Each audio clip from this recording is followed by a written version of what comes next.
Penampilan baru Marion Jola banjir pujian, kini tubuhnya kian langsing.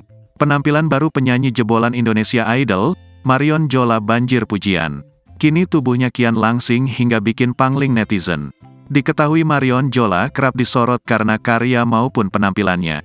Kulit eksotis dan penampilan sensual yang kerap menjadi bahan perbincangan baik negatif maupun positif. Kali ini Marion Jola kembali jadi bahan perbincangan karena penampilan terbarunya. Beredar video Marion Jola mengenakan atasan fit body berwarna hitam. Terlihat pelantun jangan dan tak ingin pisah lagi ini memakai makeup tipis dan rambutnya digerai.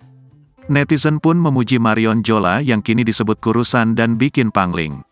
Marion Jola sebelumnya sempat menjadi korban bullying netizen karena penampilannya. Marion Jola sempat menyematkan komentar negatif netizen terhadap fisiknya di unggahannya. Kendati demikian, Marion Jola tetap mencoba berpikir positif dan hanya mendengar orang sekitarnya yang benar-benar mencintainya. Memang benar aku bisa baca ataupun mendengar kebencian yang datang padaku, ungkap Marion Jola.